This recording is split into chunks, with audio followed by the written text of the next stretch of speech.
नमस्कार दोस्तों, मैं राकेश कुमार पारिक आप सभी का अपने YouTube चैनल पे स्वागत करता हूं। दोस्तों, अगर आप हमारे चैनल पर नए हैं तो आप हमारे चैनल को सब्सक्राइब कर सकते हैं और आने वाले सभी वीडियो आपको मिले इसके लिए आप नोटिफिकेशन बेल में ऑल नोटिफिकेशन ऑन कर सकते हैं।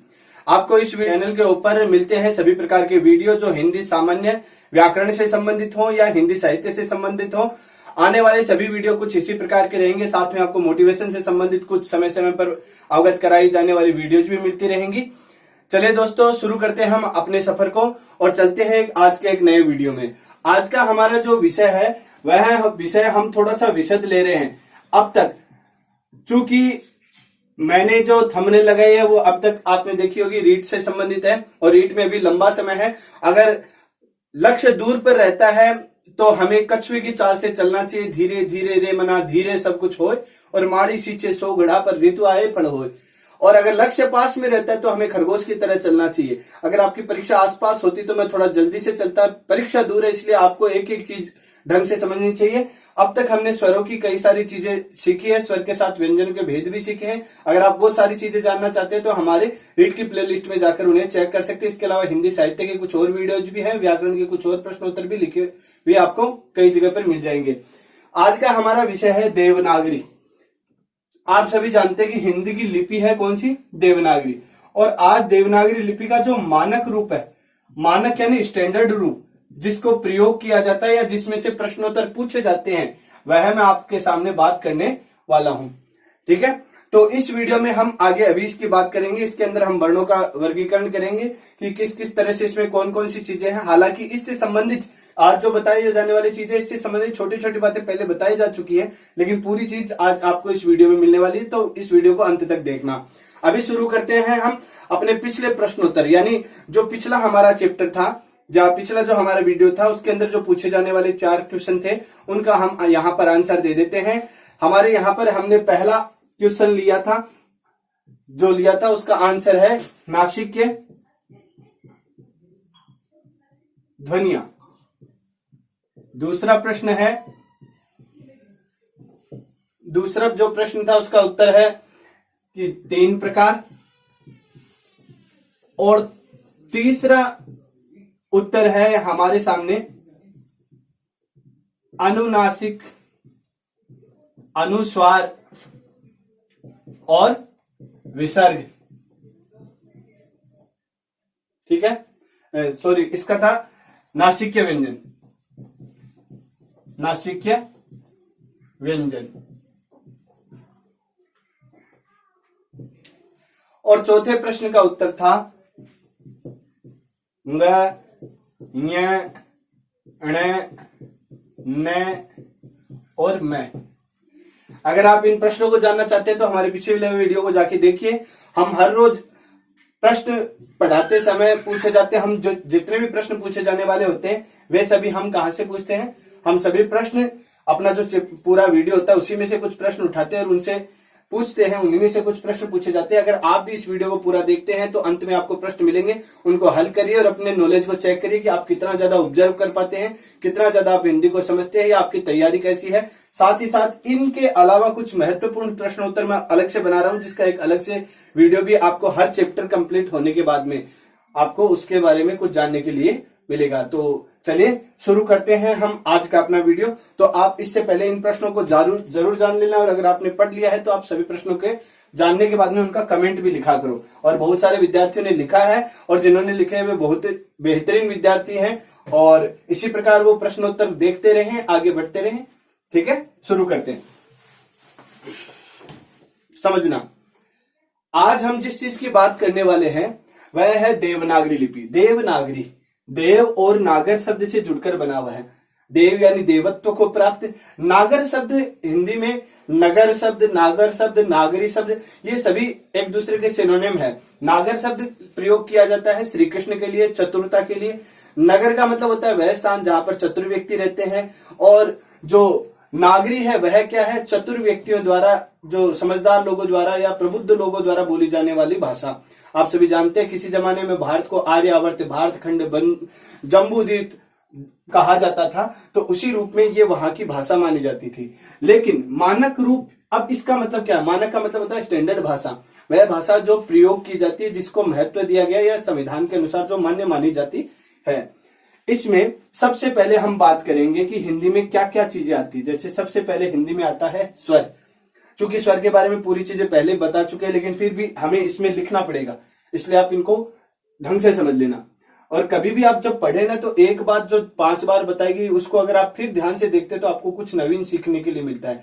कभी भी बोर होकर के या परेशान होकर के ना पढ़े, क्योंकि हर बार जब आप नई अभिरुचि के साथ, नई जिज्ञासा के साथ पढ़ते हैं तो कुछ नया सीखकर जरूर उठते हैं। चलिए चलते हैं।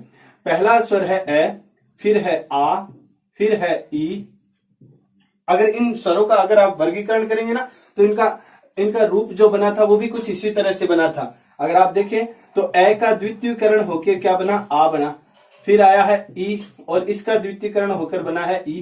फिर आया उ और इसका द्वितीयकरण होकर बना है उ। ठीक है। इसके अलावा आगे हमारे सामने आते हैं ए और आई, ओ और औ। ये क्या है? ये स्वर हैं, जिसमें से मूल स्वर तो कौन से हैं? 3 तो ये हैं और एक स्वर कौन सा है? री है। ठीक है। इसके अलावा ये इसके दीर्घीकरण रूप है, इनको संयुक्त स्वर भी कहा जाता है। कई जगह इन दोनों को संयुक्त स्वरों में शामिल कर दिया जाता है, क्योंकि इसमें भी इसका दीर्घ रूप आया हुआ है। ठीक है। तो इस रूप में अगर आप देखेंगे तो हमारे सामने जो स्वर आए हैं वो कौन कौन से आए हैं? वे आए हैं ए, आ, ई, उ, री, ए, आई, ओ और औ। इसके बाद में चूंकि वो वीडियो बन चुका है पूरा, आप उसे जाकर देख सकते हैं। इसके बीच में यानी यहां पर हम शुरू करेंगे व्यंजन, और व्यंजन और स्वरों के बीच में एक स्थान है जहां पर 2 वर्ण आते हैं, जिनको कहा जाता है अयोगवाह। ठीक है। इन्हें न स्वर में शामिल करते हैं, न व्यंजन में शामिल करते हैं। और क्यों नहीं शामिल करते, इसका अगर आप वीडियो जानना चाहते हैं तो अयोगवाह पर एक वीडियो बना हुआ है, उसे जाके देख लेना। इसमें 2 ध्वनियां शामिल है, जिसमें एक है जिसको कहा जाता है अनुस्वार, जिसे अंग से प्रदर्शित करते हैं, और अगला है विसर्ग, जिसे अह से प्रदर्शित करते हैं। ध्यान देना, इन दोनों के अलावा इसी का एक दूसरा रूप हमारे हिंदी में प्रचलित है, जो संस्कृत में प्रचलित नहीं है, और उसे कहते हैं अनुनासिक। ठीक है। अनुनासिक। और उसमें आता है चंद्रबिंदु। ये एक संकेत के रूप में ही होता है। यहां से शुरू होते हैं हमारे व्यंजन, लेकिन व्यंजनों को आप थोड़ा सा ढंग से समझना कि इन सभी का किस तरह से इनको शामिल किया जाता है। सबसे पहले हमारे मुख के अंदर अलग अलग स्थानों पर वायु या तो स्पर्श करती रहती है, या स्पर्श करके बाहर निकल रही होती है, या घर्षण कर रही होती है, या घर्षण करते हुए बाहर निकल रही होती है। इस आधार पर स्वरों के अलग वर्ग, इसके व्यंजनों के बाहर निकलने के आधार पर अलग वर्गीकरण किया गया है। हम यहाँ पर उन्हीं चीजों को अब जानने वाले हैं। तो सबसे पहले रूप आता है जिसको कहा जाता है स्पर्श व्यंजन या स्पर्शीय व्यंजन। दोनों बात आती है, स्पर्श व्यंजन या स्पर्शीय व्यंजन। अब ये स्पर्शीय व्यंजन है, इसके मूल रूप से कितने भेद होते हैं? 5 भेद होते हैं। सबसे पहला होता है जिसमें आती है वे ध्वनियां जो कंठ से निकलती हैं, और इसलिए इन ध्वनियों को कहा जाता है कंठे ध्वनियां। ठीक है। इसमें शामिल होता है, अगर आप इनको जानना चाहिए, देखिए मैं जब भी आपको ये बात बता रहा हूं तो बिना लॉजिक के नहीं बता रहा हूं। आप इसको अगर याद रखना चाहिए तो रटने वाली चीज नहीं है। आप सोचोगे कि सर इतने सारे वीडियो आपने बना रखे, कैसे समझे? समझने के लिए है, और समझना केवल एक ही बार होता है। समझदार इतनी बार में समझ जाता है। अब आपको एक प्रयोग करना है कि अपने गले के ऊपर हाथ रख करके आप इन ध्वनियों को जब बोलेंगे ना, तो आपको यहाँ पर वाइब्रेशन महसूस होगा। हम अगर एक एक वर्ण को यहां से अगर बोलना शुरू कर दे, क, ख, ग, घ और उंग। फिर आता है दूसरा, जिनको हम कहते हैं तालव्य, जो कहां से निकलते हैं? तालु से निकलते हैं। इन्हें कहता है तालव्य। ये है च, छ, ज, झ और य। फिर है मूर्धन्य, और मूर्धा से निकलते हैं इसलिए इन्हें क्या कहा जाता है, मूर्धन्य कहा जाता है, जिसमें आते ट, ठ, ड, ढ और ण। फिर आता है चौथा रूप आता है दांत का, जो दांत से निकलते हैं उन्हें कहा जाता है दंते। इसमें आते हैं त, थ, द, ध और न।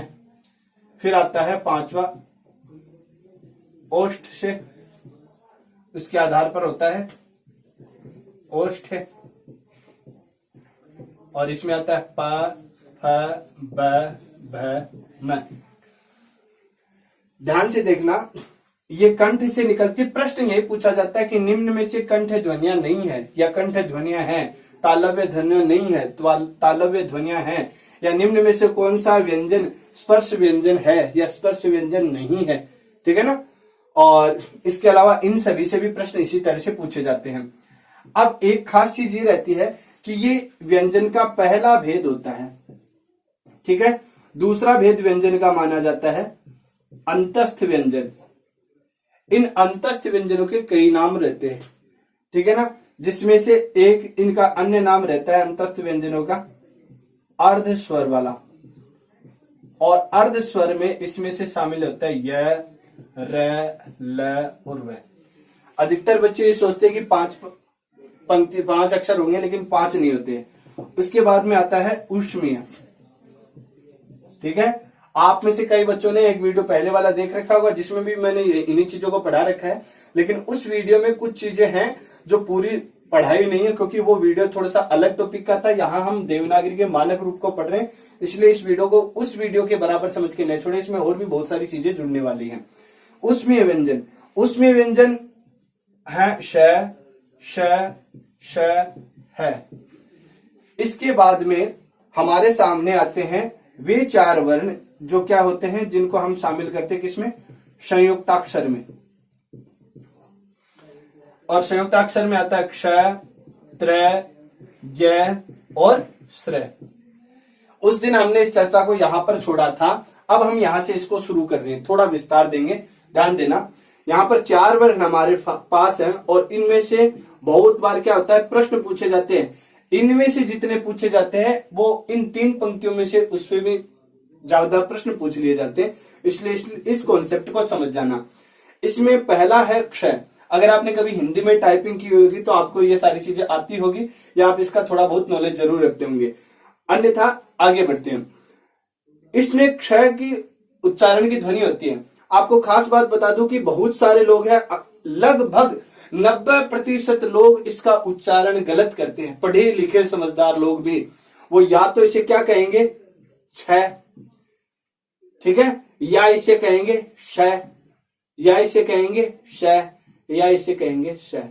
इसका सही उच्चारण है क्षय। ये छ नहीं है। छ क्षत्रिय का पढ़ करके अधिकतर ने क्षत्रिय को क्षत्रिय बना दिया, और ये तत्सम से तद्भव बना देते हैं, इसलिए आप इसको समझ जाना। इसमें 2 वर्ण मिले हुए, एक मिला हुआ है क और दूसरा मिला हुआ है श। ये जो क है इसमें क्या नहीं है, इसमें स्वर नहीं है और स्वर नहीं है, और ये जो श है इसमें स्वर मिला हुआ। या तो आप इसको ऐसे रखो, या इसके नीचे हलंत लगा के आप आगे क्या कर दो, ए और जोड़ दो। ये इसका रूप रहता है। ठीक है, हम वैसे ही कर लेते हैं जिससे हमें ध्वनि का थोड़ा विस्तृत ज्ञान हो जाए। फिर है त्र। ये सबसे सरल है, लेकिन अधिकतर प्रश्न पूछा जाता है इसमें से इसमें से। ठीक है, इसका देखना, इसमें है त और र और प्लस ए। फिर आता है ग। ये सबसे कठिन माना जाता है। इसमें लगभग बहुत सारे बच्चे ऐसे हैं जो इसको गलत करके आ जाते हैं, क्योंकि ये ध्वनि तो है ग, लेकिन ये मूल ध्वनि जो थी इसका उच्चारण होता था जय और य की तरह उच्चारण होता था। और अगर आप कभी किसी संस्कृत के पंडित को अगर आप मंत्रोच्चार या पढ़ाते समय अगर आप सुनेंगे तो आपको वहां पर ये क्या सुनाई देंगे, ये इसी तरह की ध्वनियां सुनाई देगी। और वो क्या कहते हैं, यहाँ पर जय कहते हैं इसको। ठीक है, फिर है श्र। इसमें आता है ये श, ठीक है, और फिर आता है र, और फिर आता है ए। अब आप इन चीजों को थोड़ा सा ध्यान से समझ लेना कि ये क्या है। ये है चारों के चारों संयुक्ताक्षर। मूल जो हमारे हिंदी की वर्णमाला थी, हमने उसकी बात की थी। पिछला जो वीडियो था उसमें हमने वर्णमाला की बात कर रखी है। वहां पर हम इनको शामिल नहीं करते हैं मूल वर्णमाला में। उसका कारण ये रहता है क्योंकि ये सभी के सभी, ये कै हो, ये तय हो, ये स, र, ज, ये कोई भी हो, ये सब के सब यहाँ आ चुके हैं, इसलिए इनको अलग से शामिल नहीं करते। लेकिन हम आज सारी भाषाओं के, हमारी हिंदी भाषा है उसके देवनागरी रूप में कौन कौन से प्रतीक वर्ण है जिनको हम प्रयोग करते हैं, वे सभी हम चर्चा करेंगे। इसलिए आपको इसको थोड़ा सा अलग से समझ लेना है। इसके लिए आपको एक दो बार इसका विग्रह करके या इनको टाइप करके आप जरूर देख लेना। प्रयोग करके सीखते तो ज्यादा सरलता से समझ में आ जाएगा। अब आपको ध्यान देने वाली बात कौन सी है, वो एक तो है यहां पर और दूसरी कहां पर है, यहां पर। जब आप श्रेय लिखते हैं तो आपको इसी के जैसा एक और वर्ण मिलता है जिसे कहते हैं श्रेय। यह है श्री, यह है श्रेय। इसमें मिला हुआ नीचे र और इसमें मिली हुई है री की मात्रा। ये इस तरह से नहीं बनता है। उसमें क्या आता है, इस र के स्थान पर क्या आ जाएगी, ये री आ जाएगी। आप इतना ध्यान रख लेना। और बाकी यहां पर आता है कौन सा, षटकोण वाला स जिसे कहते हैं, या जिसको मूर्धन्य स कहा जाता है, या जिसका उच्चारण कुछ श होता है और इसका उच्चारण होता है श। इसमें सीटी की जैसी ध्वनि, घर्षण जैसी ध्वनि ज्यादा आती है। ये तालव्य से है, ये मूर्धन्य से है। इतना अंतर आपको जरूर याद रखना पड़ेगा, ठीक है।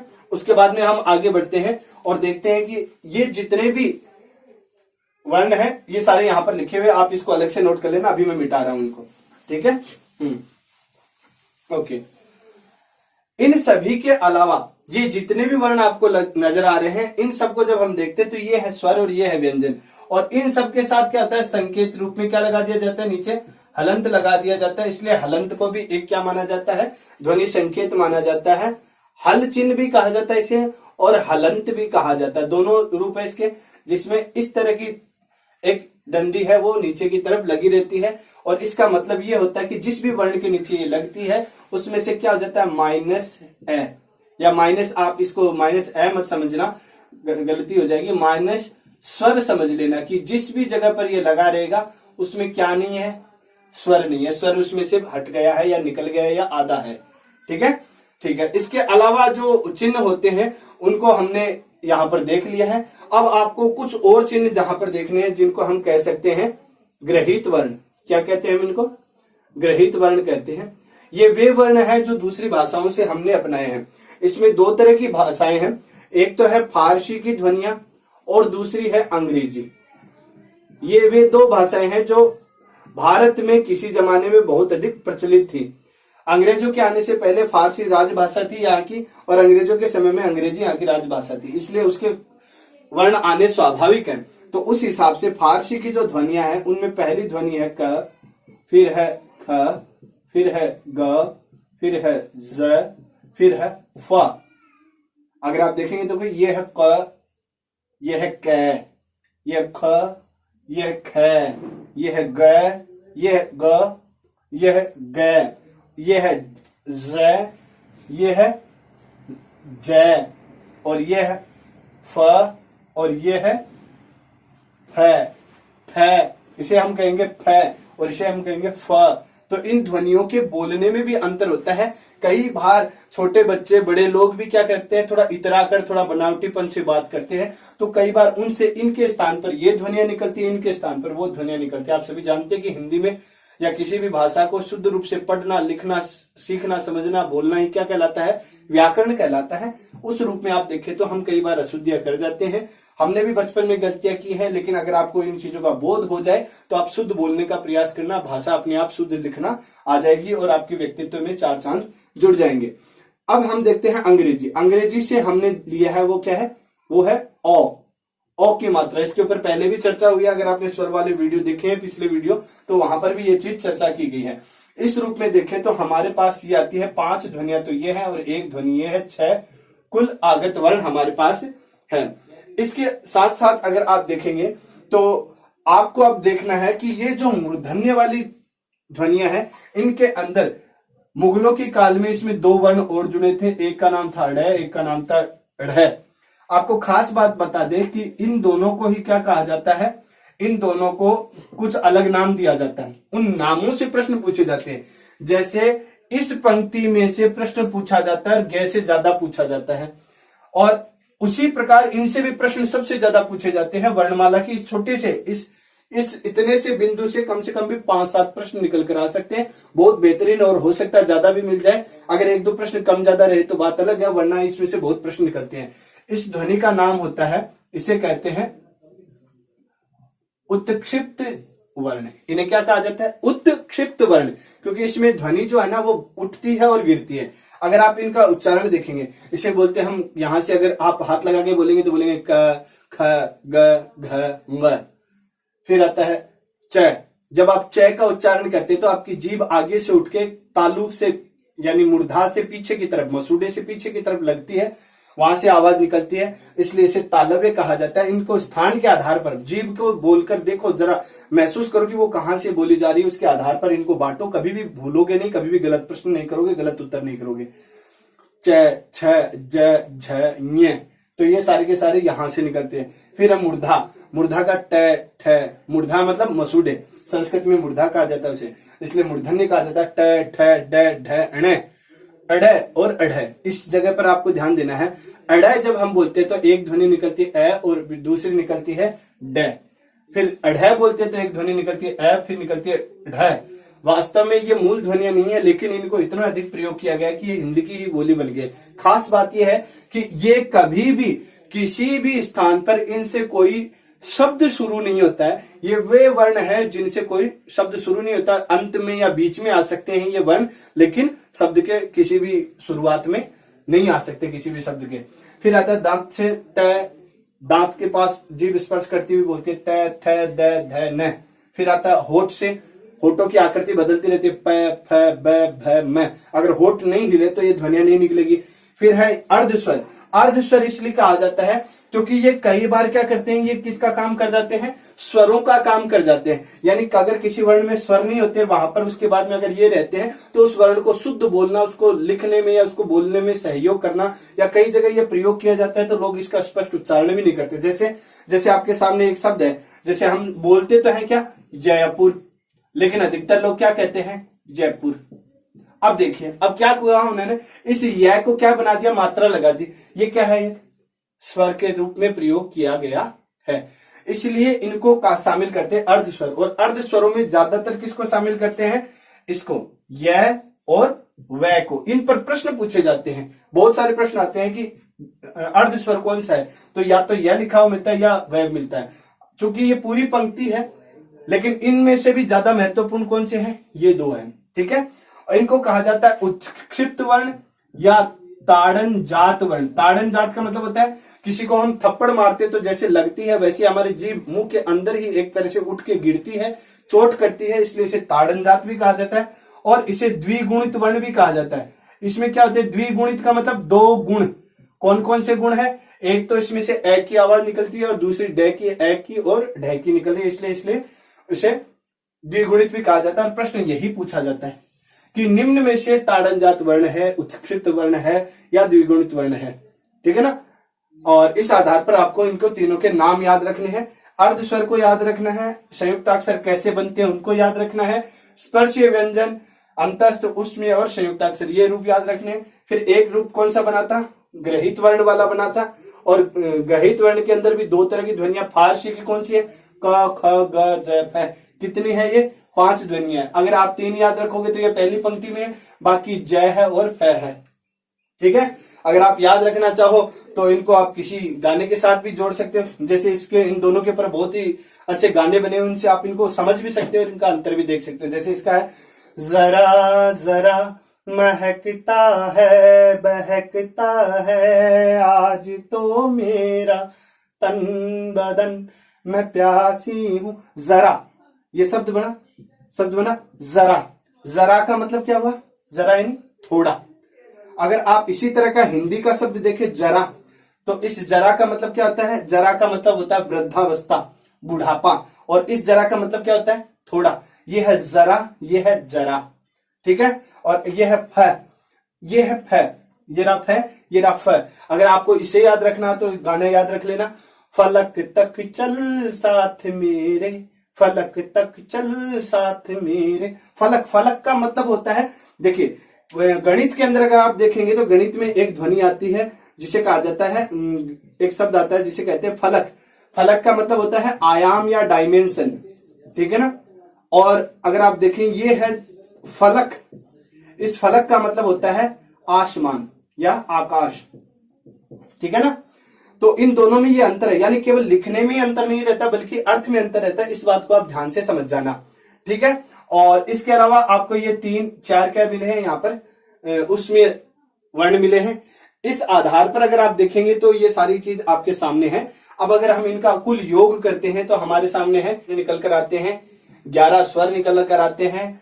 25 और 4 29 और 4 33 निकल कर आते हैं मूल स्वर। उसके बाद में आ जाते 4 आते हैं हमारे सामने संयुक्ताक्षर। इसके अलावा एक आ जाता है अंग और एक आ जाता है अह। ये 2 वर्ण ये हो गए। 2 वर्ण अड़ और अढ़ में से हम शामिल कर लेते हैं और ये पूरे वर्ण हमारे सामने आ चुके हैं। हालांकि चंद्र बिंदु इसका संकेत जरूर है, लेकिन उसको इन भाषाओं इस वर्णों में शामिल नहीं करते हैं। और हमारे पास कुल संख्या यहाँ पर आ जाती है 44 और 4 48, 50 और 2 52। इस प्रकार हिंदी में मूल वर्ण हुए कितने, 52 वर्ण हो चुके हैं। और इन 52 वर्णों के साथ ही हिंदी के मूल रूपों को जाना जाता है। इसके अलावा अगला वीडियो हमारा जो रहेगा उसके अंदर हम ये भी ध्यान रखेंगे कि इनके अंदर और क्या क्या चीजें शामिल की जाती है, या आप इन सभी चीजों को अच्छे से तैयार कर लेना। अगर वीडियो में आपको ये सारी चीजें समझ में आती है तो बहुत अच्छी बात है। अगर कोई और प्लस माइनस रहती है, कोई चीज ऐसी जो मैं नहीं समझा पाया हूं या जिसमें आपको कोई प्रॉब्लम नहीं है, या जो चीज हम यहाँ पर भूल गए हैं, आप उसको कमेंट में लिख के बता सकते हैं। और इसके साथ ही साथ अगर ये सारी चीजें आपको पसंद आती है तो हमारे इस चैनल को भी सब्सक्राइब करना, लाइक करना। अभी प्रश्नोत्तर हमारे बाकी है, हम इनमें से प्रश्नोत्तर लेंगे अभी। तो चलिए इसको अब हम रब कर देते हैं। सबसे पहली बात हमने बात शुरू की थी देवनागरी से, जिसमें देव और नागर शब्द से इसकी उत्पत्ति मानी जाती है। मानक रूप यानी स्टैंडर्ड रूप माना जाता है हिंदी का, ठीक है। और इसके साथ में अगर हम देखें तो इसके कुछ रूप हमने देखे थे। इसमें क्या क्या शामिल होता है, इसमें 11 स्वर शामिल होते हैं। इसके बाद में हमने अयोगवाह शामिल किया, अंग अह और अनुनासिक। उसके बाद में हमने क्या किया था, हमने व्यंजनों के रूप बांटे थे। सबसे पहले स्पर्शीय व्यंजन थे जिसके 5 भेद थे, कंठ तालु दंत और कंठ तालव्य, और उसके बाद में मूर्धन्य दंत्य और ओष्ठ्य।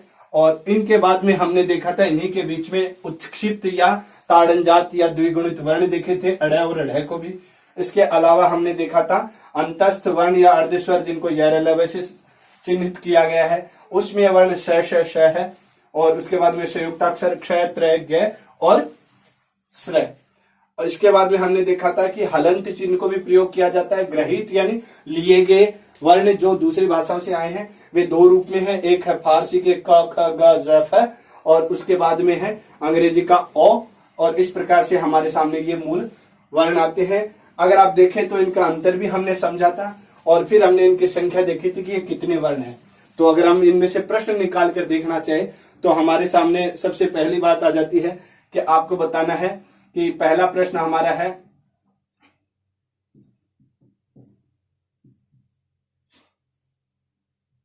नागर शब्द का अर्थ क्या है। पहला बात तो ये है कि इसका नागर शब्द का अर्थ क्या है, जो कि बताया गया है आपको। फिर दूसरी बात है कि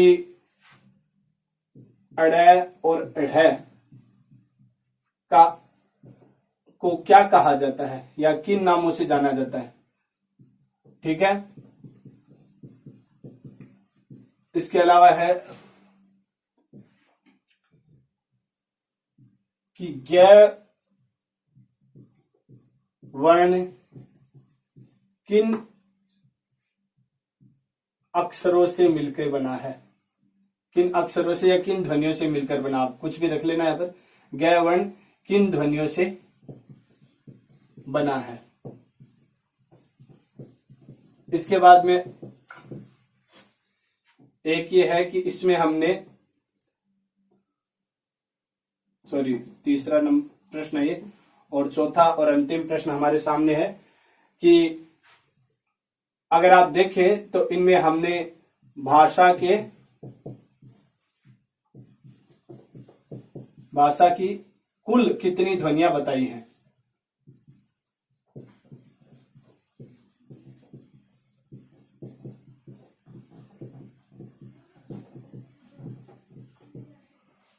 इस प्रकार से आपके 4 प्रश्न हैं। इन 4 प्रश्नों का भी आप उत्तर जरूर देना।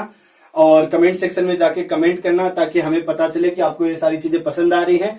और साथ ही साथ इन चीजों को आप शेयर कीजिए अपने दोस्तों तक, क्योंकि एक लंबे समय तक इस एग्जाम की तैयारी करना बहुत बड़ी बात होती है। बहुत कम विद्यार्थी है जो पूरी तरह से सतत रूप से तैयारी कर पाते हैं, लेकिन मैं मानता हूं कि अगर आप अपने इरादों के ऊपर दृढ़ता से लगे हुए, अगर आपको रीट के अंदर अपनी एक सीट निश्चित करनी है, तो आप अपनी तैयारी में कमी नहीं छोड़ेंगे। अपने उन दोस्तों तक भी इसे पहुंचाइए जो अभी थोड़े सुस्त बैठे हुए हैं, क्योंकि आप सभी जानते हैं कि लॉकडाउन का टाइम है। इस टाइम पर जितना पढ़ लेंगे उतना आप आगे रहेंगे, क्योंकि बहुत सारे लोग केवल मूवी देखकर या दूसरी चीजें देखकर टाइम पास करें। आप उनसे आगे रहिए, क्योंकि आप जानते हैं कि जिस समय आप सो रहे होते हैं उस समय कोई और आपकी जगह तैयारी कर रहा होता है और वो अपनी सीट पक्की निकाल के ले जाएगा। इसलिए आपको इन सभी चीजों को समझना है। अगर आपको पीडीएफ की फाइल चाहिए इसकी, तो आप हमारे टेलीग्राम ग्रुप से भी जुड़ सकते हैं, जिसका लिंक आपको डिस्क्रिप्शन में मिल जाएगा।